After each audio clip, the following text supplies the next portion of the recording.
Boa tarde, meu nome é Caroline Mota. Vamos conversar um pouquinho sobre os métodos Electri. Essa é a agenda da nossa apresentação. Considerando que já se tem algum conhecimento sobre os métodos Electri, eu vou apresentar rapidamente os conceitos básicos desses métodos, dos métodos de sobreclassificação, incluindo suas características, o tipo de modelagem de preferência, né, e noções sobre concordância e discordância.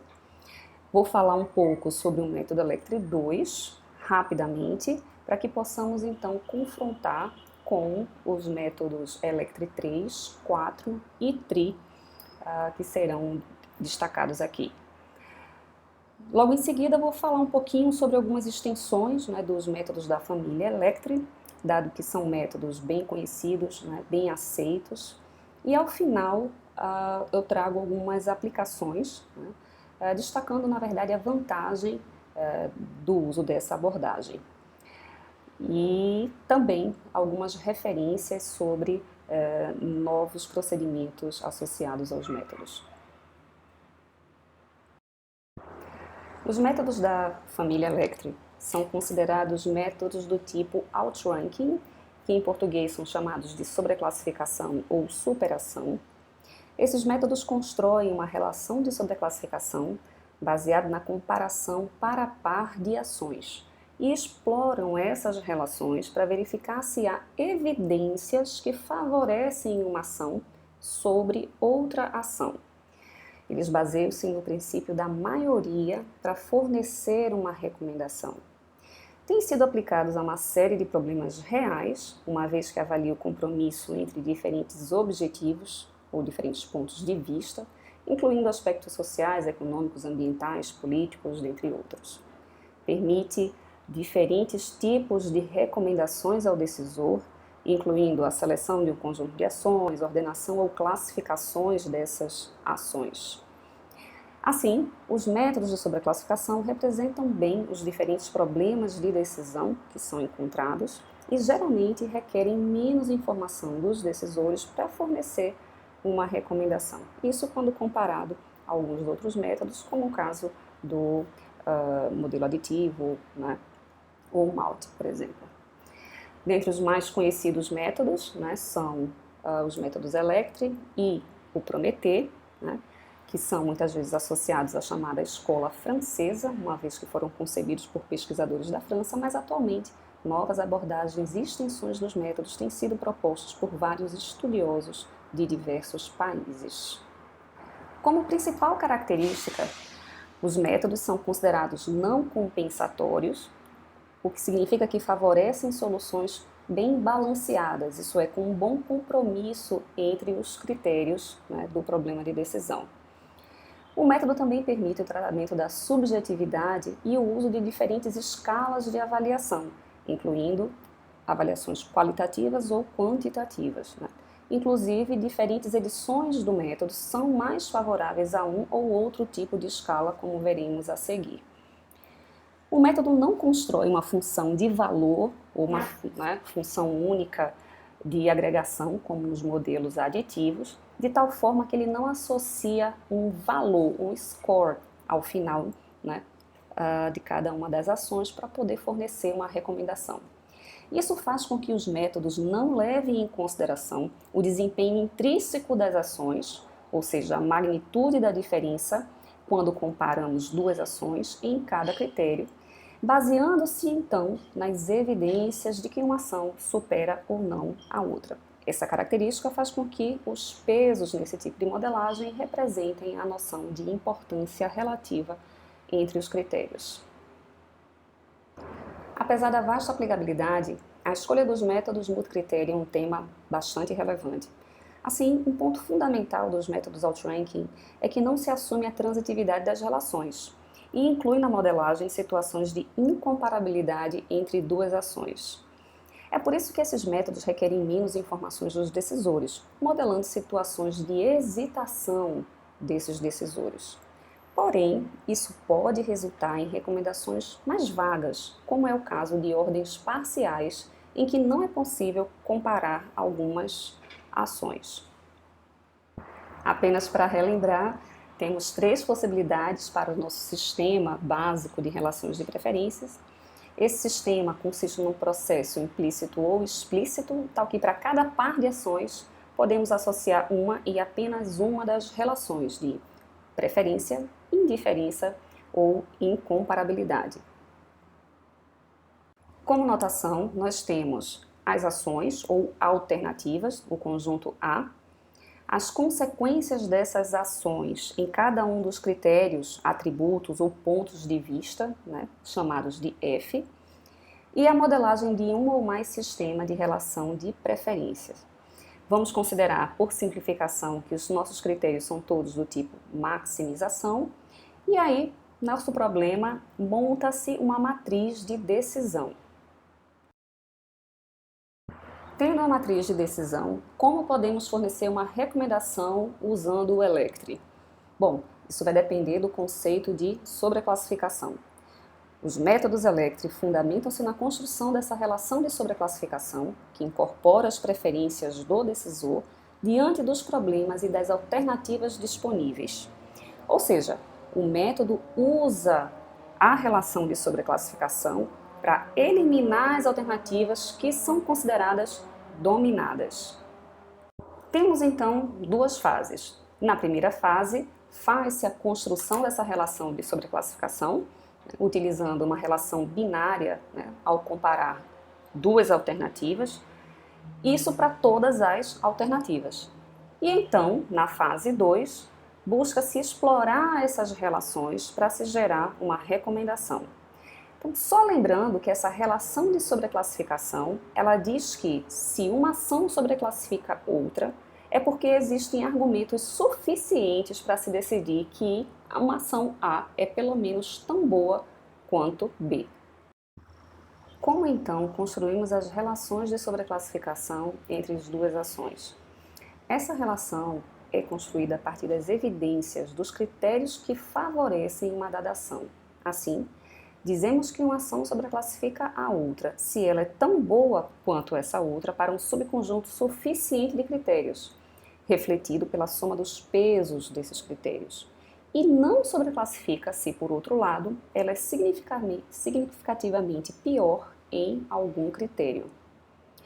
Isso é avaliado por dois índices, os índices de concordância e o índice de discordância. O índice de concordância mede, então, a força das evidências em que uma ação A é pelo menos tão boa quanto B. Esse índice é definido como a proporção dos pesos em que uma ação A sobreclassifica a ação B. A depender do tipo de versão, a gente tem diferentes formas de calcular, isso porque temos diferentes sistemas de modelagem de preferência. Considerando o sistema mais simples de modelagem de preferências, como utilizado pelo Electri 1 e o Electri 2, suponha um exemplo didático na compra de um equipamento para uma gráfica em que se tem três critérios, número de páginas, qualidade de impressão, cor.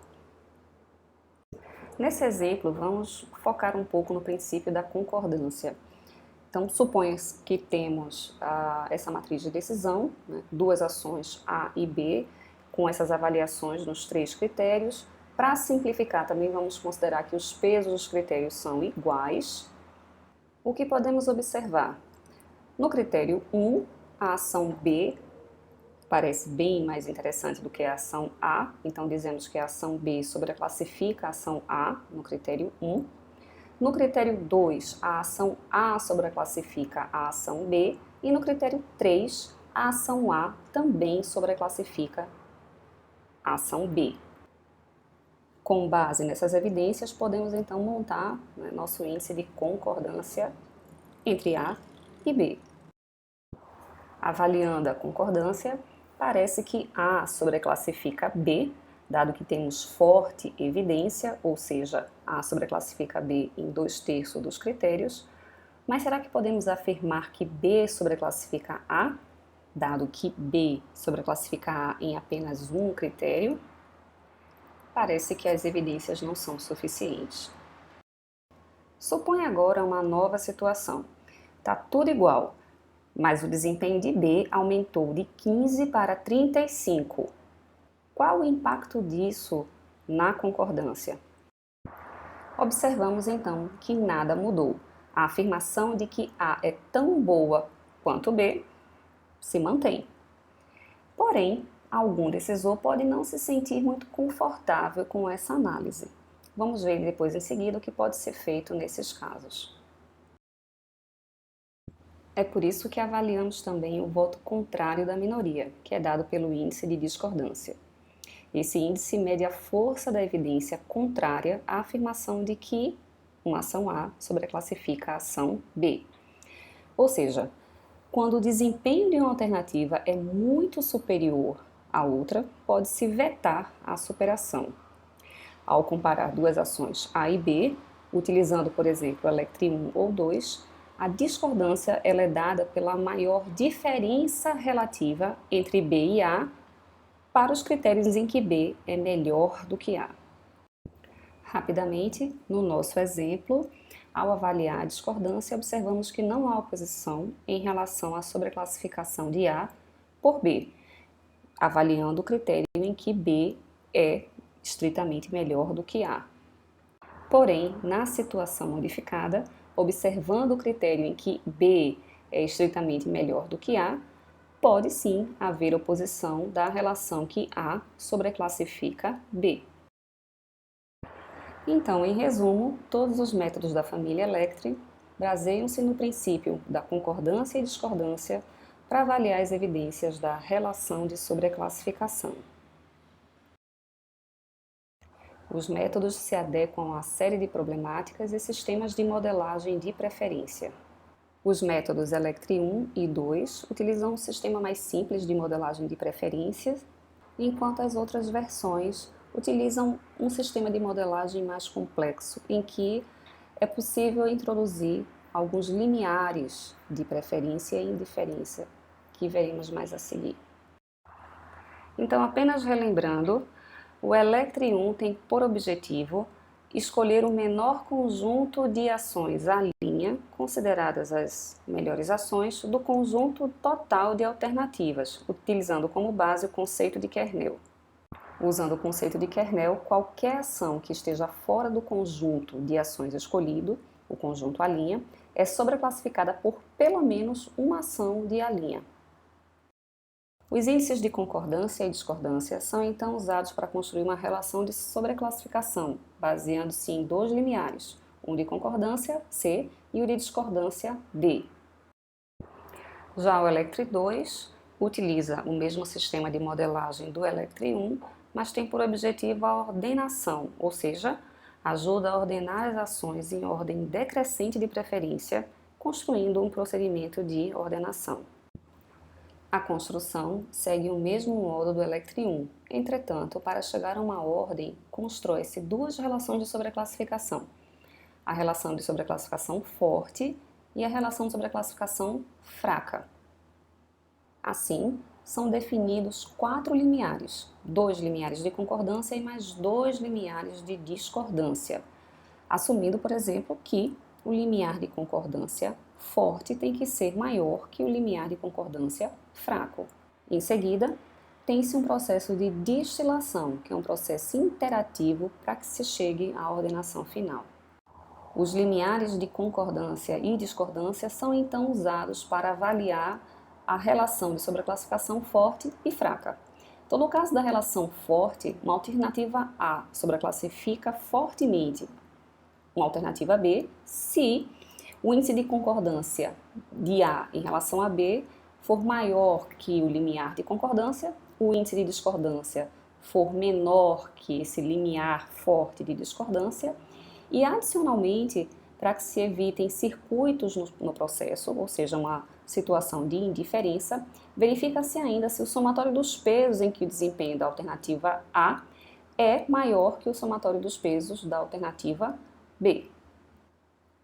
Um procedimento similar é avaliado para o caso da relação de sobreclassificação fraca. As duas relações de sobreclassificação forte e fraca são então usadas e exploradas para que se gerem duas ordens, uma descendente e uma ascendente. As duas ordens são utilizadas para se fornecer a recomendação final. A ordem descendente, por exemplo, explora o conjunto de alternativas até chegar ao menor conjunto de alternativas que não é sobreclassificada por nenhuma outra. Os conceitos discutidos até agora ficam mais fáceis de serem compreendidos com um exemplo.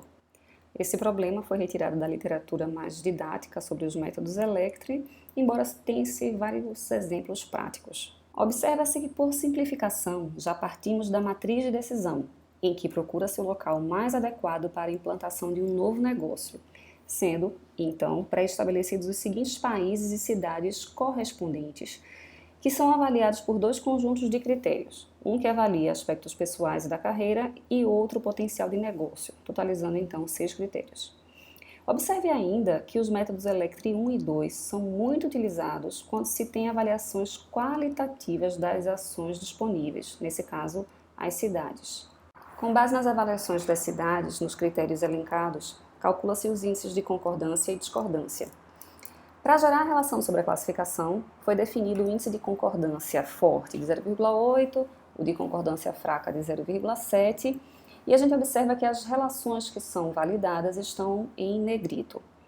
No entanto, para evitar o circuito, precisa ainda ser avaliada se o somatório dos pesos dos critérios em que a alternativa A é superior à alternativa B também seria atendido, e a gente observa então que os valores que estão em cinza não atendem essa condição. Esse seria o caso, por exemplo, da avaliação entre Milão e Berlim, Amsterdã e Paris, Milão e Londres, dentre outros. Então, como se dá o procedimento de destilação? Suponha que foram calculadas as relações de sobreclassificação forte e fraca, resultando nessa tabela. Verifica-se então que as cidades que não são fortemente sobreclassificadas por nenhuma outra são Paris, Bruxelas, Amsterdã, Londres e Milão. Então, dentro desse conjunto, avaliamos as cidades que não são fracamente sobreclassificadas, resultando em Amsterdã. Amsterdã, então, assume a primeira posição. No processo de destilação, removemos Amsterdã e então repete-se o procedimento. Após a retirada de Paris, verifica-se as cidades que não são fortemente sobreclassificadas por nenhuma outra para o restante do conjunto. Ficamos então com Bruxelas, Londres e Milão. Como Londres sobreclassifica fracamente Bruxelas e Milão, Londres ocupa então a terceira posição. Agora Londres sai, ficando apenas Bruxelas e Milão, ninguém é sobreclassificada, ficando as duas na quarta posição. Restam apenas Berlim e Varsóvia. Como Berlim sobreclassifica fortemente Varsóvia, ficamos com as posições seguintes definidas, em que Varsóvia ficaria na última posição. Percebe-se então que o processo de destilação é dinâmico e bem dependente das alternativas que estão restantes no processo. A ordem ascendente é calculada de forma similar. Nesse caso, determina-se o conjunto de alternativas que não sobreclassificam qualquer outra alternativa. No exemplo, dada a discordância, observa-se que nem Varsóvia nem Bruxelas sobreclassificam alguma outra cidade. Assim, Varsóvia e Bruxelas assumem a última posição do ranking. Bom, ao final, as ordens ascendente e descendente podem ser comparadas. As duas pré-ordens podem ser combinadas para gerar uma única, no caso, uma ordem parcial, ou seja, permitindo incomparabilidades. Essa incomparabilidade é definida pela interseção das duas pré-ordens. Essa interseção também poderia ser utilizada para gerar uma ordem completa, de forma a remover essas incomparabilidades. Porém, isso pode ser perigoso e perde-se informação. Assim, esse exemplo é interessante e traz algumas reflexões. Primeiro, como é que eu posso definir os limiares de concordância e discordância? Bom, isso é um papel do analista e é muito comum se avaliar diferentes valores, para concordância e discordância, avaliando o impacto disso no resultado final. Outro aspecto é que a gente observa uma dependência do conjunto disponível de ações, que nesse exemplo aqui seriam as cidades.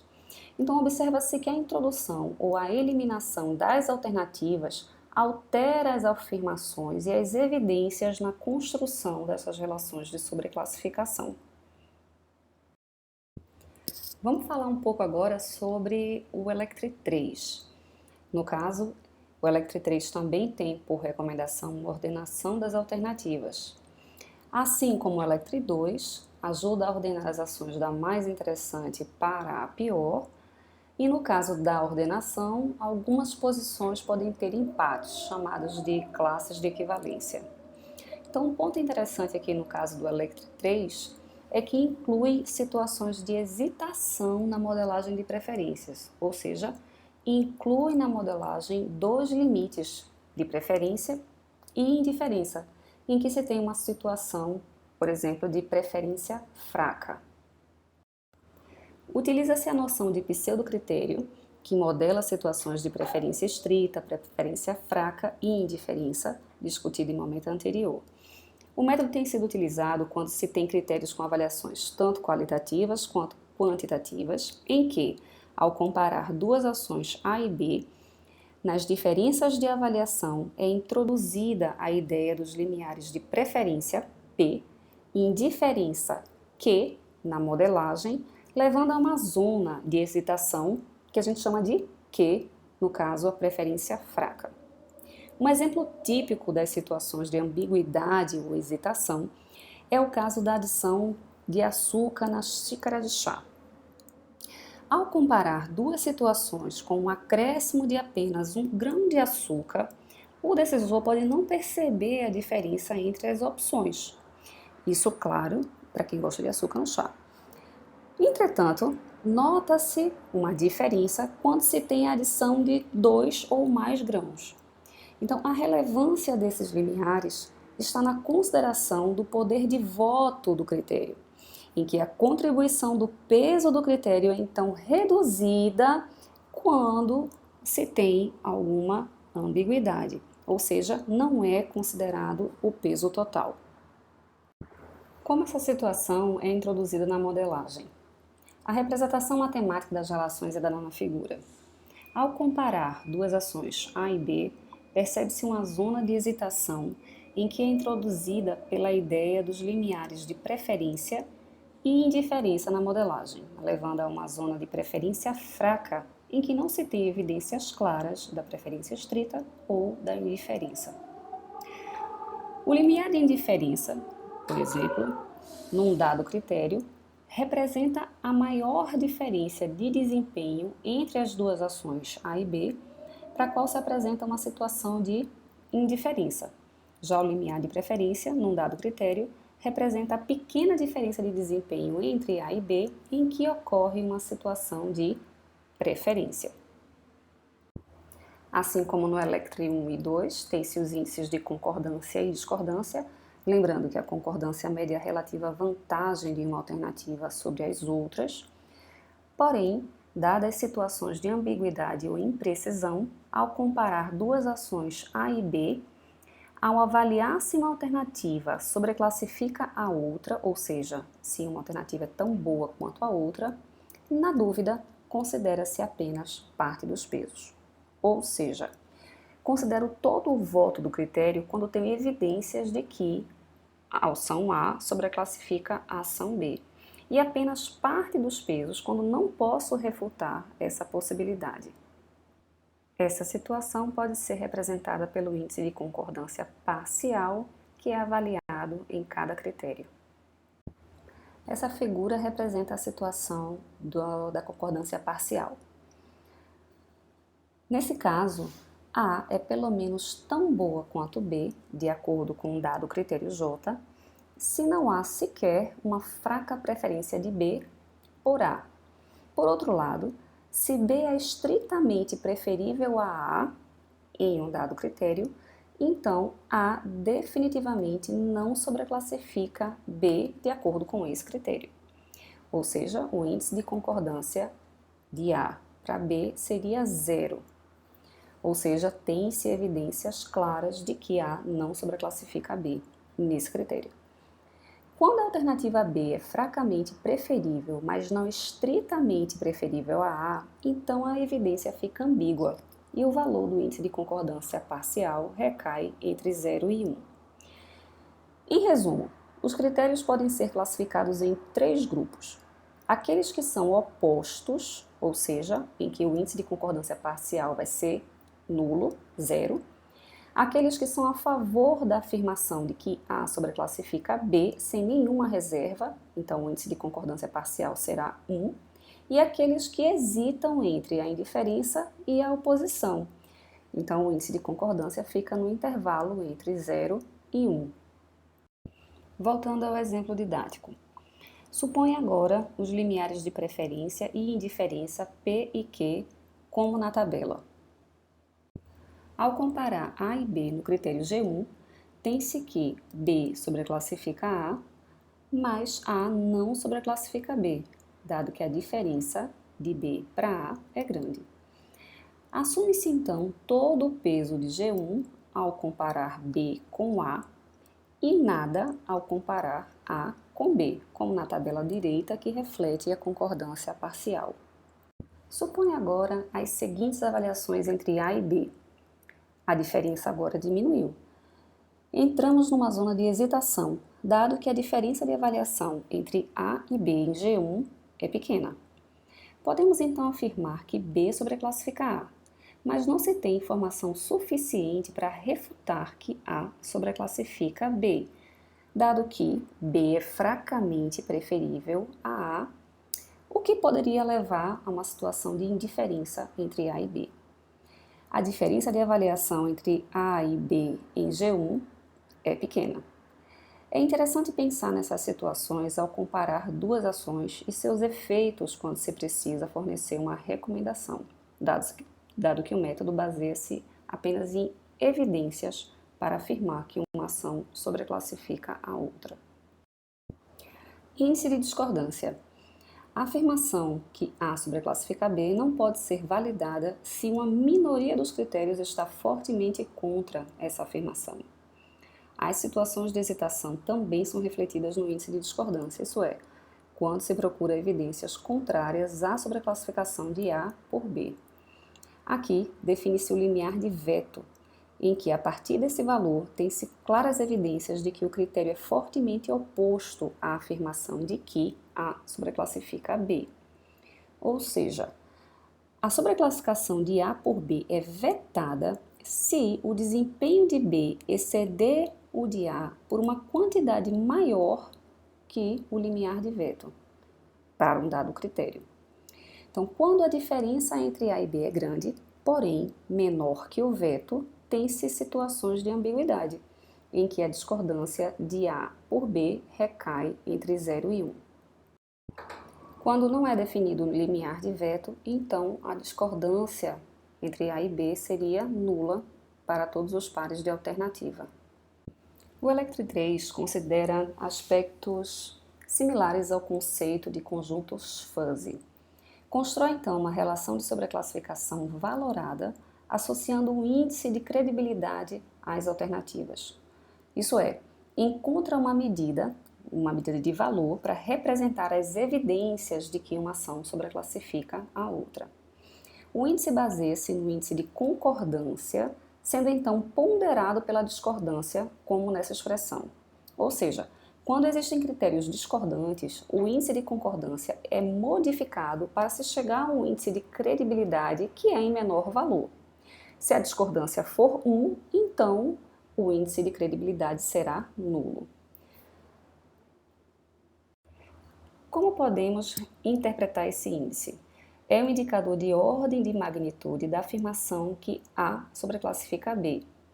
Entretanto, baseia-se apenas na proporção de pesos em que uma ação A sobreclassifica uma ação B.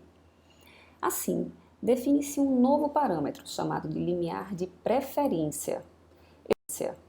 Esse parâmetro é definido de forma interativa.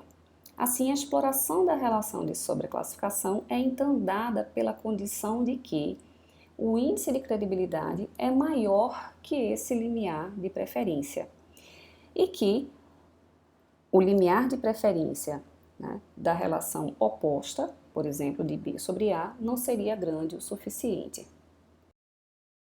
Como o Electri 3 é um método de ordenação, também tem-se um procedimento de destilação, só que baseando-se na exploração dos índices de credibilidade. São efetuadas duas ordenações, uma ascendente e uma descendente, assim como no Electri 2. Nesse caso, calcula-se a qualificação, que é dada pela relação entre a força e a fraqueza da ação. Seria o lambda força menos o lambda fraqueza. A força é dada pelo número de alternativas do atual conjunto para o qual essa alternativa sobreclassifica todas as outras, com base nesse lambda preferido. A fraqueza é dada então pelo número de alternativas do atual conjunto que sobreclassificam esta, também com base nesse lambda preferido. Nesse caso, observamos também que a ordenação tem forte dependência do conjunto de alternativas para se fornecer uma recomendação, mas falaremos sobre isso um pouco mais tarde. O processo de destilação é interativo, como no Electri 2, porém baseando-se no índice de credibilidade para se avaliar as evidências de que uma ação é tão boa quanto a outra. Calcula-se, nesse caso, a qualificação das ações para um dado lambda. O conjunto de alternativas tendo a maior qualificação é chamado de primeira destilação, ocupando a primeira posição na destilação descendente. Um procedimento similar realizado para a destilação ascendente, escolhendo, nesse caso, as alternativas com menor qualificação para formar a primeira destilação, ou seja, de baixo para cima. Relacionado a isso, o procedimento de destilação pode produzir alguns resultados não intuitivos, dado que não se exige a transitividade da relação de indiferença e da relação de sobreclassificação. Por isso é importante usar as duas ordens, gerando então uma ordenação parcial.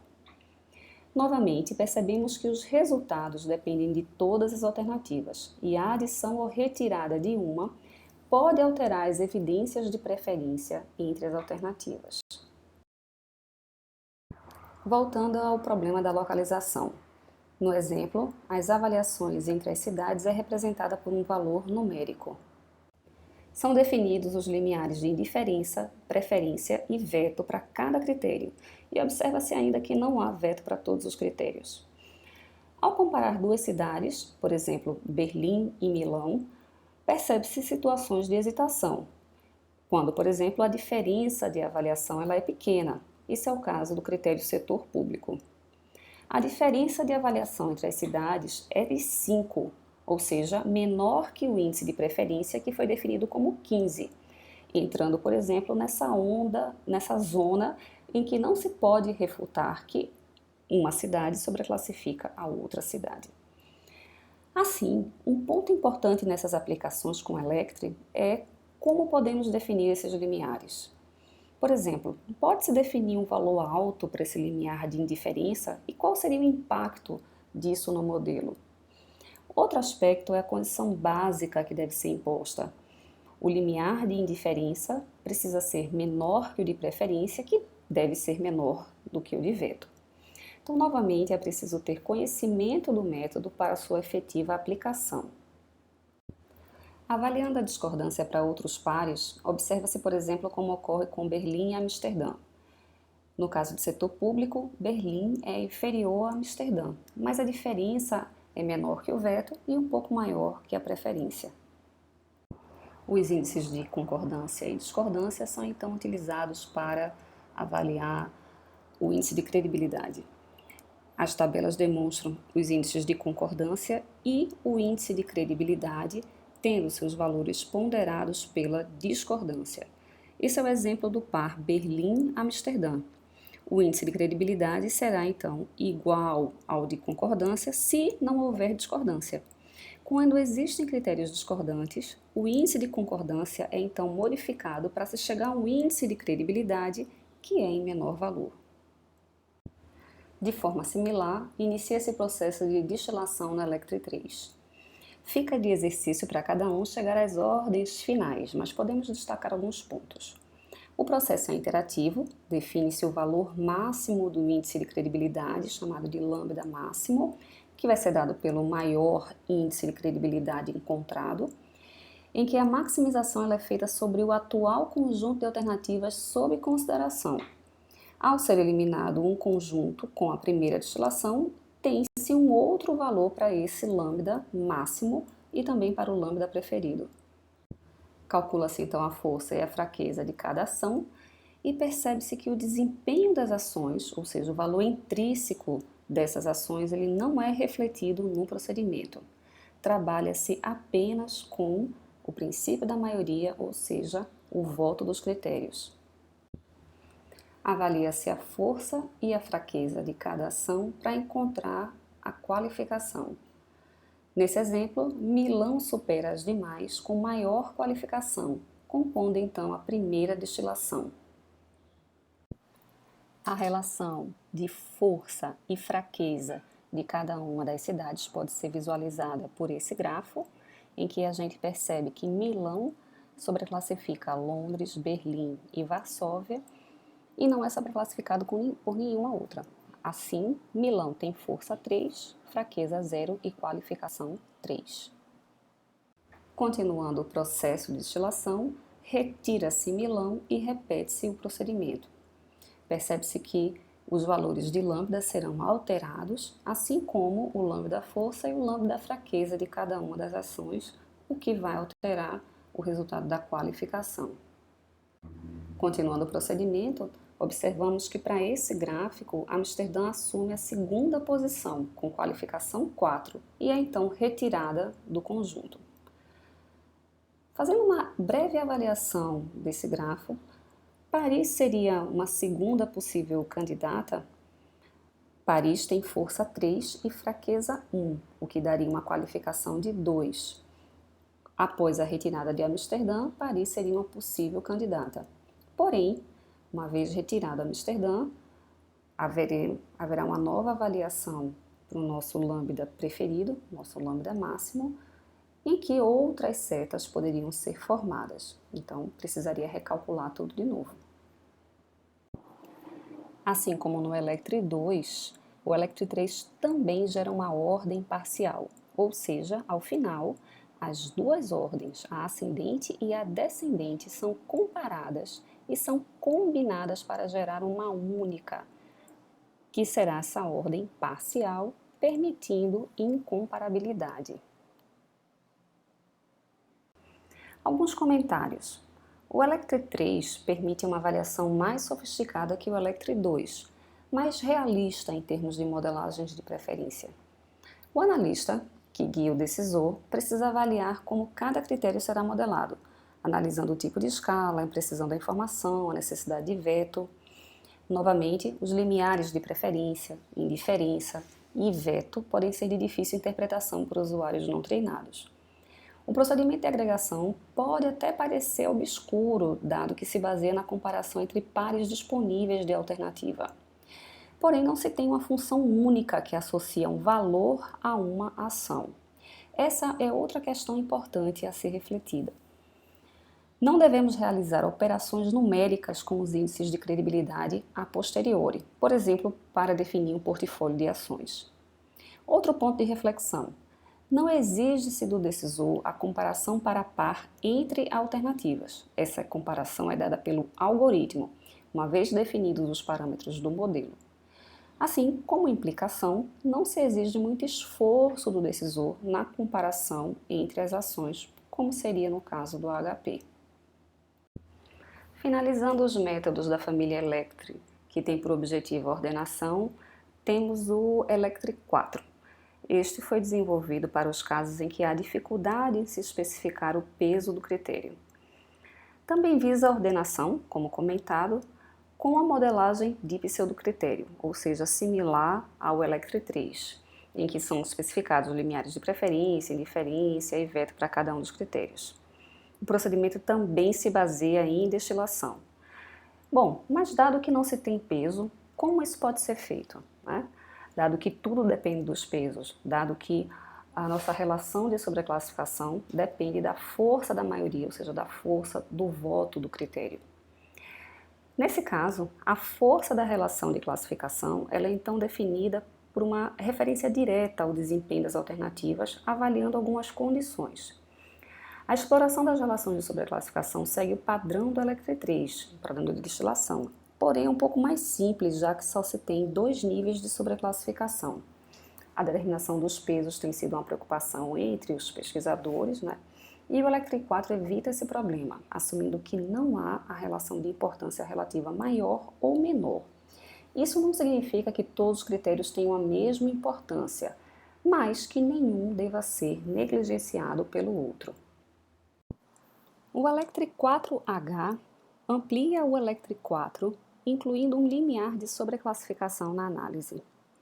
Esse método baseia-se na relação de sobreclassificação forte e fraca, que é estabelecida por uma série de condições impostas nas relações binárias que podem ocorrer entre duas ações.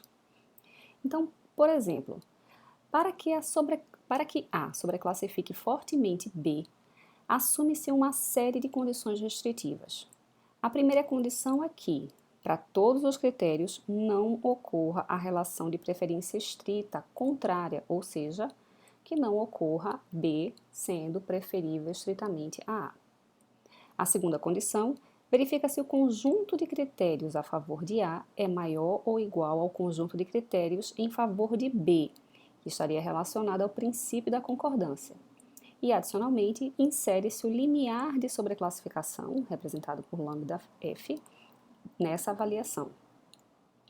Com o Electri 4H, o decisor tem maior liberdade para definir um modelo mais restritivo ou não, de tal forma que insere, esses limiares de sobreclassificação forte e fraco para validar a relação de sobreclassificação. O Electri 4H foi aplicado para o problema de priorização de atividades no planejamento da construção de subestações. Bom, então conversamos até agora sobre uma visão geral do método Electri e discutimos um pouco também sobre os métodos Electri de ordenação, o Electri 2, o Electri 3 e o Electri 4.